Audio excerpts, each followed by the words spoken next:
નમસ્કાર, બ્રેકિંગ નાઉમાં હું છું ધ્રુવિશા આપની સાથે સમાચારોની શરૂઆત કરીએ।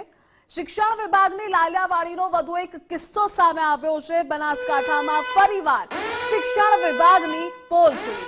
દાતાબાદ વાવમાં પણ એક શિક્ષક 2 વર્ષથી ગેરહાજર। ઉજપા ગામના શિક્ષક 2 વર્ષથી શાળાએ જ નથી આવ્યા। શિક્ષક દર્શન પટેલ કેનેડામાં સ્થાયી થઈ ગયા। 10 નવેમ્બર 2022થી ગેરહાજર છે શિક્ષક દર્શન પટેલની ગેરહાજરીથી શાળામાં શિક્ષકોની ઘટ પણ છે। શિક્ષક ગેરહાજર હોવાથી વિદ્યાર્થીઓના અભ્યાસ પર પણ એટલી જ અસર પડી રહી છે। તો શિક્ષણ વિભાગની દાતાવાડીનો વધુ એક કિસ્સો સામે આવ્યો છે। બનાસકાંઠામાં ફરી એકવાર શિક્ષણ વિભાગની પોલ ખુલી છે। ગઈકાલે જ આવો એક કિસ્સો સામે આવ્યો હતો, આજે ફરી એકવાર એવો જ એક કિસ્સો સામે આવ્યો। જો કે શિક્ષકોની ઘટ પણ એક તરફ છે, બીજી તરફ વિદ્યાર્થીઓને ગુણવત્તાયુક્ત શિક્ષણ કેવી રીતે મળશે તે સૌથી મોટો સવાલ થઈ રહ્યો છે। કારણ કે શિક્ષક ગેરહાજર હોય જેના કારણે વિદ્યાર્થીઓના અભ્યાસ પર પણ માઠી અસર પડી રહી છે। તો શિક્ષણ વિભાગની પોલ પણ અહીં છતી થઈ રહી છે।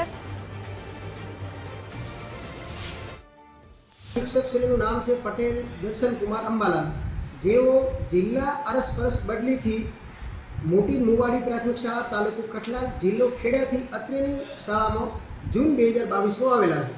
આપણે આ બાબતે ઉપર લેવલે શું કહી દીધું? હા, ઉપર લેવલે મેં જે સિસ્ટમ જે હોય છે પ્રાથમિક શાળાની, કે પ્રાથમિક શાળાનો રિપોર્ટ 3 નકલમાં મોકલવાનો હોય છે। તે સેક્ટર શાળા, તાલુકા પ્રાથમિક શિક્ષણાધિકારી વાવ અને જિલ્લા પ્રાથમિક શિક્ષણાધિકારી સાહેબ શ્રી બનાસકાંઠાને આ બાબતે જાણ કરવી છે। અમારી ઉચ્ચપા પ્રાથમિક શાળામાં છેલ્લા 2 વર્ષથી દર્શનકુમાર અંબાલાલ પટેલ, જેઓ શાળાની અંદર આવતા નથી છતાં પણ તેમની હાજરી અહીંયા બોલે છે। સરકારશ્રીને તથા અધ્યક્ષ સાહેબને અમે જાણ પણ કરેલી છે, છતાં પણ તેનું એની હાજરી અહીંયા બોલે છે। સાહેબશ્રીને તથા સરકારશ્રીને નમ્ર વિનંતી કે જેનું બને તેમ આર્ય જગ્યા અહીંયા ખાલી કરીને નવા શિક્ષકની ભરતી થાય, જેનાથી અમારા બાળકોનું શિક્ષણ બગડે નહીં તેવી તકેદારી લેવા ખાસ નમ્ર વિનંતી। બનાસકાંઠા શિક્ષણ વિભાગમાં ફરી એક બીજી લાલિયાવાડી સામે આવી છે। દાતાની એક પ્રાથમિક શાળાની અંદર પણ શિક્ષક ગેરહાજર રહી અને સવાલો ઊભા થયા છે। ત્યારે વાવ તાલુકાના ઉજપા પ્રાથમિક શાળામાં સતત 2 વર્ષથી એક શિક્ષક ગેરહાજર છે। આપ જે દ્રશ્યો જોઈ રહ્યા છો ઉજપા પ્રાથમિક શાળાના છે। દર્શનભાઈ અંબાલાલ પટેલ નામના શિક્ષક અહીંયા 10/11/2022થી ગેરહાજર છે, એટલે કહી શકાય 2 વર્ષ થવા આવ્યા છે આ શિક્ષક ગેરહાજર છે। અહીંથી કેનેડા સ્થાપિત થયાના એક સમાચાર મળી રહ્યા છે। આ શિક્ષક છે જે કેનેડા સ્થાપિત થયેલા છે, તેમ છતાં અહીંયા પોતાનું નામ બોલી રહ્યું છે। મુખ્ય શિક્ષક દ્વારા વારંવાર શિક્ષણ વિભાગને રજૂઆતો કરવામાં આવી છે, તેમ છતાં કોઈ શિક્ષક વિરુદ્ધ કોઈ પગલાં ભરવામાં નથી આવ્યા, એટલે કહી શકાય છે અહીંથી નામ બોલે છે હટાવવામાં નથી આવ્યું। એટલે જે અહીંના બાળકો છે એનો અભ્યાસ કંઈક ને કંઈક રીતે જો બગડી રહ્યો છે। જો શિક્ષણ વિભાગને મુખ્ય શિક્ષકે રજૂઆતો કરેલી છે, લેખિત રજૂઆતો કરેલી છે, તેમ છતાં આ શિક્ષકને અહીંથી હટાવવામાં નથી આવ્યો, નવો શિક્ષક મૂકવામાં નથી આવ્યો, તેને લઈને વિદ્યાર્થીઓના અભ્યાસ પર પણ અસર પડી રહેશે। કેમેરામેન મતદાવેની સાથે યશપાલજી વાઘેલા, ગુજરાત ફર્સ્ટ, થરાદ। અને આજ મુદ્દે ન્યૂઝ વોરૂમથી રીમા દોશી આપણી સાથે જોડાયેલા છે। રીમા, પહેલા દાતાની ઘટના, હવે વાવની ઘટના કે જ્યાં શિક્ષક 2 વર્ષથી ગેરહાજર છે। ગુણવત્તાયુક્ત શિક્ષણના આપણે મોટા દાવાઓ કરીએ છીએ, પરંતુ આમ તો કેમ ગુજરાતના વિદ્યાર્થીઓને શિક્ષણ અપાશે? ચોક્કસથી ધ્રુવિશા, જે વાત છે તે એ જ સામે આવી રહી છે। એક બાદ એક રાજ્યમાં જે પ્રકારની ઘટનાઓ બની રહી છે, શિક્ષકો છે તેનું નામ બોલતું હોય છે, પરંતુ શિક્ષકો છે તે વિદેશ સ્થાપિત થઈ ચૂક્યાની વાત છે। અંદાજે 1.5 વર્ષ કરતાં પણ વધુ સમય વીતી ચૂક્યો છે। ત્યારે વાવના આ શિક્ષક છે જે અમેરિકા સ્થાયી થયા છે, ત્યારે તેની વચ્ચે ખેડાના નડિયાદની પણ એક ઘટના સામે આવી છે કે જ્યાં શિક્ષક છેલ્લા 1 વર્ષથી અમેરિકા સ્થિત થયા છે અને તેમને NOC પણ નથી લીધું। એટલે ખૂબ જ મહત્વની વાત કહી શકાય। એક તરફ શિક્ષણનું સ્તર છે તેને ઊંચું લાવવા વાત થઈ રહી છે, ત્યારે તેની વચ્ચે આ પ્રકારે શિક્ષકોની સતત ગેરહાજરી છે તે થાય છે। બીજી તરફ જે ઘટ છે તે પૂરવાની વાત થઈ રહી છે, તેમ છતાં પણ આ શિક્ષકો છે જે સતત ગેરહાજર રહી રહ્યા છે, વિદેશ સ્થાયી થઈ ચૂકેલા છે। અને તેની વચ્ચે અહીંયા સવાલ એ જ ઊભો થઈ રહ્યો છે કે શા માટે શિક્ષણ વિભાગ આ પ્રકારના શિક્ષકોની લાલિયાવાડી છે તે ચલાવી રહ્યું છે? શિક્ષણ વિભાગ તરફથી કેમ સતત કોઈ કાર્યવાહી નથી થઈ રહી? હજુ તો આ 2 જિલ્લાની જ વાત થઈ રહી છે, બનાસકાંઠા અને ખેડા, પરંતુ આ પ્રકારની એક પરિસ્થિતિ છે જે તમામ અલગ અલગ શહેરોમાંથી પણ મોટા પ્રમાણમાં બહાર આવી શકે તો નવાઈ નહીં રહે. ત્યારે અહીંયા જરૂર છે ચોક્કસથી શિક્ષણ વિભાગ તરફથી જ એક ચોક્કસ એક કાયદો બને અને આ પ્રકારના શિક્ષકોની યાદી છે તે તૈયાર કરાય અને તે તમામ શિક્ષકોને એક નોટિસ પણ આપવામાં આવે કે તેમણે પરમિશન લીધી છે, એનઓસી લીધું છે કે કેમ, ત્યારબાદ તેઓએ રજા લીધી છે. તે ખૂબ જ મોટો અહીંયા સવાલ છે તે ઊભો થઈ રહ્યો છે. જી રીમા, માહિતી બદલ આભાર આપનો.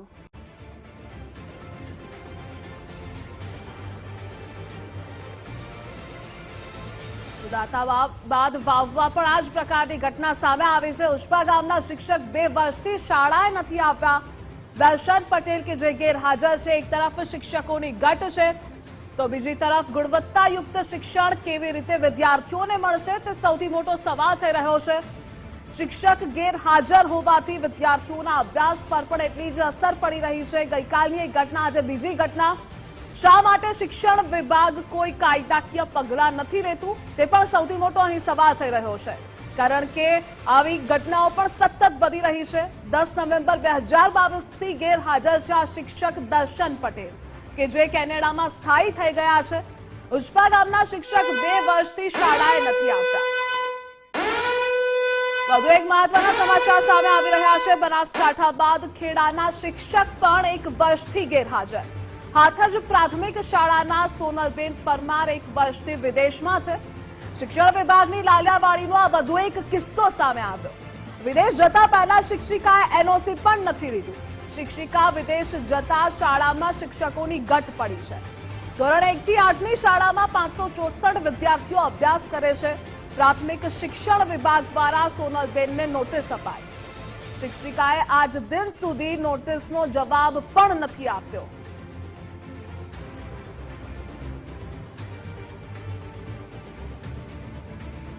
અને આજ મુદ્દે આપણી સાથે રીમા પણ જોડાયેલા છે. રીમા, વધુ એક ઘટના બનાસકાંઠાની ખેડાની કે જે 1 વર્ષથી શિક્ષક ગેરહાજર છે, નથી એનઓસી આપવામાં આવતું. તો આવી રીતે ગુજરાત કેમ પડશે? વિદ્યાર્થીઓના શિક્ષણ પર પણ માઠી અસર થઈ રહી છે. શા માટે શિક્ષણ વિભાગ કોઈ કાયદાકીય પગલાં નથી લેતું?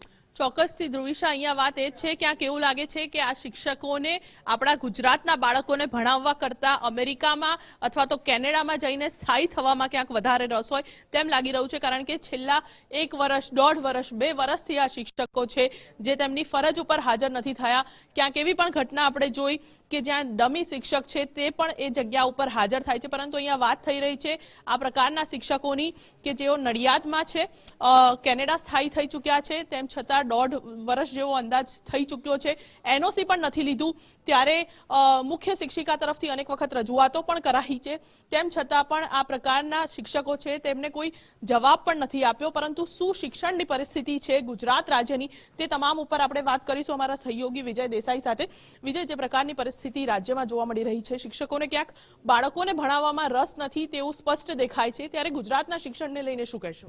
બિલકુલ 2018માં જે ગુજરાત રાજ્ય ફ્રન્ટ રનર હતું દેશની અંદર શિક્ષણની અંદર, એ ગુજરાત રાજ્ય આ વખતે જે નીતિ આયોગનો જે 4 દિવસ પહેલા રિપોર્ટ આવ્યો છે તેની અંદર પરફોર્મર સ્ટેટ બનીને રહી ગયું છે. એનું કારણ છે આવા શિક્ષણ વિભાગને બટ્ટો લગાવતા શિક્ષકો. મોટા ભાગના શિક્ષકો આ પ્રકારે કોઈ પણ પ્રકારની મંજૂરી વગર, એનઓસી વગર, મન ફાવે તેમ માત્ર કપાત પગાર કે રજા મૂકીને ફરાર થઈ ગયા હોય તે પ્રકારના દ્રશ્યો છે. કારણ કે ફરાર એટલા માટે બોલવું પડે છે, કોઈ પણ પૂર્વ મંજૂરી વગર વિદેશમાં સ્થાયી થઈ ગયા છે. વાવની ઉચપા જે શાળા છે ત્યાંના શિક્ષક દર્શન પટેલ કેનેડામાં છે. પહેલા જે ભાવનાબેન પટેલ નામના જે શિક્ષિકા હતા અંબાજીની અંદર, તે પણ કે અમેરિકાની અંદર તો સ્થાયી થઈ ગયા છે 2013માં, અને હજી સુધી પગાર ચાલતો હતો. જાન્યુઆરીથી જો કે બંધ કરવામાં આવ્યો, પરંતુ આટલા વર્ષ સુધી આ બેન કઈ રીતના આ રીતે વિદેશમાં બેસીને શિક્ષિકા તરીકે કામ કર્યું તે પણ મોટો સવાલ છે. વાત ખેડાની પણ છે. ખેડાની અંદર પણ આ પ્રકારની એક શાળા સામે આવી છે કે જ્યાંના શિક્ષિકા સોનલબેન પરમાર જે હાથજ સ્કૂલની અંદર શિક્ષિકા છે, તેઓ પણ કોઈ પણ પ્રકારની પૂર્વ મંજૂરી કે એનઓસી વગર ભાગી ગયા છે વિદેશમાં જઈને સ્થાયી થઈ ગયા છે છેલ્લા 1-2 વર્ષથી. એ સિવાય કપડવંજની એક શાળા જે સામે આવી છે, વાટા શિવપુરા પ્રાથમિક શાળા જે પરા વિસ્તારમાં આવેલી છે, ત્યાંના મુખ્ય શિક્ષક 80,000ના પગારદાર આશીષ પટેલ એક યુવકને નોકરી રાખી દીધો કે તું જા અને મારા વતી નોકરી કર અને હું હાજર છું તે પ્રકારની હાજરી ભરાવ. 80,000 પગાર એના માટે નથી આપ્યો આશીષ પટેલ. ગુજરાતના શિક્ષણ વિભાગને બટ્ટો લગાવવાનું તમે બંધ કરો. આ પ્રકારે ગુજરાત આગળ નહીં આવે. ગુજરાતનું શિક્ષણ છેલ્લા 6 વર્ષમાં ખાડે જઈ રહ્યું છે. મોટા ભાગના મુખ્ય શિક્ષકો તો બસ સંઘના આગેવાનો બનીને નેતાગીરી કરવામાં વ્યસ્ત પડ્યા છે. તો એટલા માટે ગુજરાતના શિક્ષણ વિભાગને તમે બટ્ટો લગાવી રહ્યા છો. અત્યારે ગુજરાતની અંદર 29 વિદ્યાર્થી પાછળ એક શિક્ષક છે. આ દેશની અંદર સૌથી વરવી પરિસ્થિતિ ગુજરાત રાજ્યની છે કે જે ગુજરાત રાજ્યની આજથી 6 વર્ષ પહેલા દેશની અંદર નામ લેવાતું હતું કે ગુજરાતના રાજ્યનું શિક્ષણનું સ્તર છે બહુ સારું છે. પરંતુ વાસ્તવિક સ્થિતિ એ છે કે 700 શાળાઓ અત્યારે એક શિક્ષક પર ચાલે છે અને 700 પૈકી પણ આવા જે વિદેશ ભાગી જવાની માનસિકતા ધરાવતા શિક્ષકો છે. તો બીજી તરફ અહીંયા જે શિક્ષક બનવા તૈયાર છે એવા યુવાનોને તક નથી મળી રહી. ને તમે આ રીતે ચાલુ નોકરીઓ વિદેશમાં રહીને કરશો તો ગુજરાત. મનીષ દોશી ગુજરાત કોંગ્રેસના પ્રવક્તા આપણી સાથે જોડાયા છે. મનીષભાઈ, સ્વાગત છે ગુજરાત ફર્સ્ટમાં આપનું. જી, જે પ્રકારે ગુજરાતના શિક્ષણની સ્થિતિને લઈને જે નીતિ આયોગે રિપોર્ટ આપ્યો કે ગુજરાત હવે પરફોર્મર સ્ટેટ બની ગયું છે, છેલ્લા 6 વર્ષમાં કથળી છે સ્થિતિ શિક્ષણની. બીજી તરફ આ પ્રકારના કિસ્સાઓ જે બનાસકાંઠા અને ખેડામાંથી આવ્યા છે કે ચાલુ ફરજે શિક્ષકો ફરાર થઈ ગયા છે વિદેશમાં. તમે શું માનો છો કે આ પરિસ્થિતિ ગુજરાત રાજ્યના શિક્ષણની અધોગતિ માટે જવાબદાર છે? ગુજરાત માટે સૌથી ચિંતાજનક આ સમાચાર છે. એક તરફ શિક્ષક બનવા માટે 50,000 જેટલા શિક્ષક યુવાન યુવતીઓ ટેટ પાસ થયેલા રાહ જોતા હોય વર્ષો. બીજી બાજુ 40,000 જેટલા શિક્ષકોની જગ્યા લાંબા સમયથી ખાલી હોય અને વર્ગખંડની અંદર શિક્ષક જ ભણાવવા માટેનો હોય અને જે શિક્ષકને નોકરીની જવાબદારી છે, જેને નિયમ પ્રમાણે સરકાર નિયુક્તિ કરે છે, એ શિક્ષકો પોતે પોતાની ફરજ દરમિયાન હાજર રહેવાને બદલે અન્ય જગ્યાએ કે વિદેશમાં હોય. મને એમ લાગે છે કે આ કઈ પ્રકારની દિશા તરફ આપણે ગુજરાત જઈ રહ્યું છે. ગુજરાતમાં નીતિ આયોગનો રિપોર્ટ કરતા છેલ્લા ઘણા સમયથી આપણે જોયું છે ગુજરાત શિક્ષણમાં 19માં અને 21માં ક્રમાંકે ધકેલાયું છે અને એની પાછળ કોઈ જવાબદાર તો આવી લાલિયાવાડી છે. એક તરફ આપણે એમ કહીએ છીએ કે વિદ્યા સમીક્ષા કેન્દ્ર દેશને નંબર 1 દેખાડે એવું વિદ્યા સમીક્ષા કેન્દ્રની મોટી જાહેરાત હશે અને બીજી બાજુ વિદ્યા સમીક્ષા કેન્દ્ર કોની સમીક્ષા કરે છે? શિક્ષણ વિભાગ એ ભ્રષ્ટાચારનું એપી સેન્ટર છે. હું વારંવાર એટલા માટે કહું છું, આવી લાલિયાવાડીને જાણી જોઈને ચલાવવામાં આવે છે અને એનો ભોગ ગરીબ સામાન્ય વર્ગના દીકરા દીકરીઓ ગ્રામ્ય વિસ્તારમાં બની રહ્યા છે અને એટલે જ આપણે ગુજરાતની શિક્ષણ વ્યવસ્થા દિવસે દિવસે કથળતી જાય છે. ત્યારે સરકારને મારી આપના માધ્યમથી સીધી માંગ છે કે આ લાલિયાવાડી બંધ કરવામાં આવે. શિક્ષણ વિભાગ જે ભ્રષ્ટાચારનું એપી સેન્ટર છે એ પોતાની નીતિને નિયત બદલાવ લાવે અને તો જ ગુજરાતમાં શિક્ષકોની નિયમ પ્રમાણે આ એક રાજ્ય પૂરતું, આ એક જિલ્લા પૂરતી નથી વાત. અંબાજીનો પ્રાસાનો ગામ પ્રશ્ન હોય, ખેડાનો હોય એવું નથી. અનેક જગ્યાએ આવી પ્રકારની લાલિયાવાડી જ્યારે શિક્ષક શિક્ષણના સમયે વર્ગખંડને બદલે અન્ય પ્રવૃત્તિમાં વ્યસ્ત હોય, અન્ય જગ્યાએ ફરતા હોય તો એ ગંભીર અને ચિંતાનો વિષય છે અને એની અસર સીધી બાળકોના અભ્યાસ ઉપર પડે છે. ની અંદર તાત્કાલિક પણ પગલાં ભરવા છે. આ 1-2 ની વાત નથી. કચ્છથી માંડીને અંબાજીથી ઉમરગામ સુધીના આદિવાસી વિસ્તારમાં પણ આ સમસ્યા મોટા પાયે છે અને આની તપાસ થવી જોઈએ. ખાલી ડંડા ચલાવત નહીં. જિલ્લા શિક્ષણ અધિકારીની કચેરી શું કામગીરી કરે છે? જિલ્લા શિક્ષણ અધિકારી કચેરી જેની જવાબદારી છે શિક્ષણનું મૂલ્યાંકન કરવાની છે, નિયમન કરવાની છે, એ પોતે શું કરી રહ્યા છે એની ઉપર પણ આ દેખાડે છે કે તેમને ખાનગી શાળાઓ આગળથી હપ્તા લેવામાં રસ છે પણ વિદ્યાર્થીઓને મદદ કરતા શિક્ષક હાજર છે કે નહીં એની ચકાસણી કરવામાં આવતી નથી. એટલે પુનઃ આપના માધ્યમથી માંગ કરું છું કે સરકાર લીપાથોપી કરવાનું બંધ કરે, સાચો રિપોર્ટ અહેવાલ આપે. ગુજરાતમાં શિક્ષકોની જગ્યા સરકારે કીધી પ્રમાણે 40,000 ખાલી છે, એના કરતાં પણ વધુ હશે તો સરકારે તાત્કાલિક પણ પગલાં લેશે તો જ ગુજરાત સાચા અર્થમાં ગતિશીલ ને પ્રગતિશીલ બનશે અને તો જ ભણશે ગુજરાત. ખાલી સૂત્રોમાં કે શું ભણશે ગુજરાતને આગળ વધશે ગુજરાત, એ શિક્ષક જ નહીં હોય તો કઈ રીતે આગળ વધશે ગુજરાત ને કઈ રીતે ભણશે ગુજરાત? મનીષભાઈ, બીજા એક પ્રશ્ન એ પણ થાય છે કે આ તો ગેરહાજર રહેતા વિદેશમાં સ્થાયી થયેલા શિક્ષકોની વાત છે, પરંતુ અનિયમિત શિક્ષકો હોવાના મુદ્દાઓ છાસવારે ગુજરાતમાંથી પ્રગટ થાય છે. તો આ અંગે કોઈ નીતિ બનવી જોઈએ? કેવા પ્રકારની નીતિ બનવી જોઈએ? કોંગ્રેસ પક્ષ અથવા વિપક્ષ તરીકે કોંગ્રેસની શું ભૂમિકા અને માંગ રહેલી છે આમાં? નહીં, એટલે આપના માધ્યમથી એ પણ કહેવા માંગુ છું કે વિધાનસભાની અને વિધાનસભાની બહાર અને હું શિક્ષણમાં છેલ્લા 25 વર્ષથી કામ કરું, નજીકથી શિક્ષણ વ્યવસ્થામાં કામ કરતો. હું પણ સરકારી શાળામાં ગ્રામ્ય વિસ્તારમાં ભણીને મારી ઉજ્જવળ કારકિર્દી બનાવી શક્યો છું અને દરેક બાળકને શિક્ષણનો અધિકાર મળવો જોઈએ. આમાં તો જ્યાં લગી ગાંધીનગરમાં બેઠેલો શિક્ષણ વિભાગને શિક્ષણ મંત્રીને સુધારો લાવવા ઈચ્છતા હોય ત્યાં લગી આ વ્યવસ્થા ન સુધરે. શાસન સરકારે જ વ્યવસ્થા સુધારવી પડે અને એમને મોટા મોટા પોતાના કાર્યક્રમોમાં શિક્ષકોના ટોળા ભેગા કરવાને બદલે વર્ગખંડની અંદર શિક્ષકને જેના માટે એમને પગાર આપવામાં આવે, જેની જવાબદારી છે એ શિક્ષકો પોતે વર્ગખંડમાં ભણાવતા થાય, એ વ્યવસ્થા માટેની જરૂર છે. હું શિક્ષણ મંત્રીશ્રીને કહીશ કે તમારા કાર્યક્રમમાં 2000 શિક્ષકોને હાજર રાખવાને બદલે તમારે હાથોડા કરાવવાને બદલે વર્ગખંડની અંદર શિક્ષક હાજર રહે અને તે તમે જો 2-3 વર્ષ ફરક થઈને વ્યવસ્થા સુધારવાનો પ્રયત્ન કરશો તો 2-3 વર્ષમાં શિક્ષણની વ્યવસ્થામાં થોડોક સુધારો આવશે. ત્યાં લગી કોંગ્રેસ પક્ષનો સવાલ છે. કોંગ્રેસ પક્ષ દરેક ગામમાં શિક્ષક ઉપલબ્ધ થાય એના માટેની લાંબા સમયથી ચળવળ કરે છે. ખાલી શિક્ષકોની ભરતી થાય તાત્કાલિક એના માટે અમે લાંબા સમયથી લડી છીએ અને આપના માધ્યમથી એ પણ કહું છું જે જગ્યાએ શિક્ષકો હાલ એમની જવાબદારી હોવા છતાં અનિયમિતતા હશે કે હાજર નહીં રહેતા હોય તો એના માટે પણ જે કરવું પડે એ કરશું. અંતે આ ગુજરાતનો પ્રશ્ન છે અને ગુજરાત અને ગુજરાતીઓને શિક્ષણનો અધિકાર મળે એના માટે કોંગ્રેસ પક્ષ પ્રતિબદ્ધતાથી કામ કરશે. પણ સવાલ ફરીથી એ જ આવશે કે શિક્ષણ વિભાગ ક્યારે સુધરશે? જે ભ્રષ્ટાચારનું એપી સેન્ટર છે એ ક્યારે વ્યવસ્થા સુધારવા માટે કામ કરશે? ક્યારે સરકાર જાહેરાતો આપવાને બદલે જાહેર હિત ઉપર કામ કરશે? એ જેની જવાબદારી છે એ જવાબદારી ક્યારે સંભાળશે એ બહુ બિલકુલ આભાર મનીષભાઈ, આપ ગુજરાત ફર્સ્ટ સાથે જોડાયા અને આપની વાત કરી. પરંતુ વાસ્તવિક સ્થિતિ એ છે કે ગુજરાતની અંદર અત્યારે આ શિક્ષણ વિભાગને બટ્ટો લગાવતા એક પ્રકારે કહી શકાય કે શિક્ષણ વિભાગની શિક્ષણના કથળતા સ્તરની ઉદય સમાન છે આ પ્રકારના શિક્ષકો કે જે આ રીતે કોઈ પણ પ્રકારની મંજૂરી વગર કોઈ પણ પ્રકારની જાણ કર્યા વગર મન ફાવે તેમ રજાઓ મૂકીને વિદેશમાં જઈને સ્થાયી થઈ ગયા અને છતાં પણ પગાર લેતા રહે છે.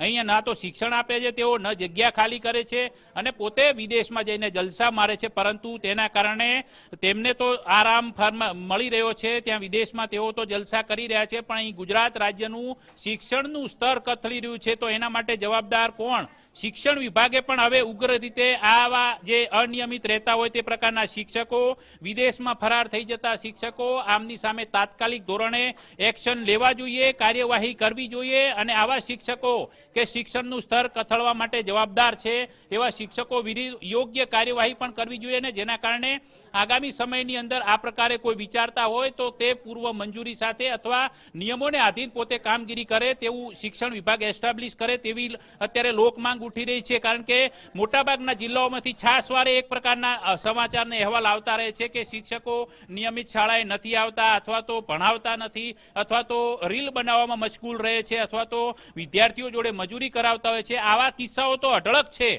આ બધા જ કિસ્સાઓ જવાબદાર છે શિક્ષણને ખાડે લઈ જવા માટેના. પરંતુ એનાથી પણ વધારે વિપરીત સ્થિતિમાં જો હોય તો આ પ્રકારના શિક્ષકો છે કે જેઓ ચાલુ ફરજે ભાગી જાય છે, મતલબ કે ફરાર થઈ જાય છે. ફરાર શબ્દ વારંવાર વાપરવો પડે છે કારણ કે તેમને કોઈ મંજૂરી લીધી નથી, એનઓસી લીધી નથી, પગાર લે છે, અહીંયા હાજરી પુરાય છે, ઓનલાઈન હાજરીઓ પુરાય છે. વાસ્તવિક સ્થિતિ આ છે કે ઓનલાઈન હાજરીનો શું આવો ગેરલાભ લેવા માટે આ લોકો માટે રાખવામાં આવી છે. અનિયમિત શિક્ષકો નિયમિત થાય તે માટે હાજરી પત્રક જરૂરી હતું, પરંતુ હવે આ શિક્ષકો છે જે ગુજરાતના શિક્ષણ વિભાગને બટ્ટો લગાવી રહ્યા છે, ગુજરાતના કથળતા શિક્ષણ માટે બિલકુલ જવાબદાર છે અને એના માટે શિક્ષણ વિભાગ પણ એટલું જ જવાબદાર છે. જે વિજય માહિતી બદલ આભાર આપનો.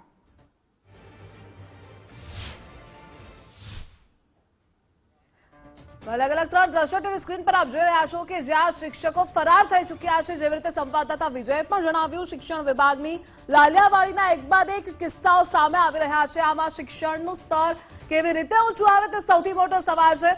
પાંછા પ્રાથમિક શાળામાં પણ એ જ સ્થિતિ, ઉચપા પ્રાથમિક શાળામાં પણ એ જ સ્થિતિ અને એ જ સ્થિતિ સોનલબેન કે જે પણ વિદેશમાં સ્થાયી થઈ ગયા છે. તો સૌથી મોટો સવાલ અહીં વિદ્યાર્થીઓના ભવિષ્ય પર પણ છે. વિદ્યાર્થીઓનું ભવિષ્ય અંધકારમય છે આ જ તમામ લોકોના કારણે. જો કે શિક્ષકો કે જે બાળકોનું ભવિષ્ય સુધારતા હોય, પરંતુ અહીં તો શિક્ષકો પોતાનું ભવિષ્ય સુધારવામાં લાગ્યા છે અને વિદેશમાં સ્થાયી થઈ ગયા છે. વિદ્યાર્થીઓની ચિંતા અહીંના શિક્ષકોને નથી અને એટલે જ બાળકોના શિક્ષકો પર પણ સવાલ થઈ રહ્યા છે. તો સાથે જ શિક્ષણ વિભાગ માટે આ સૌથી મોટો પડકાર છે.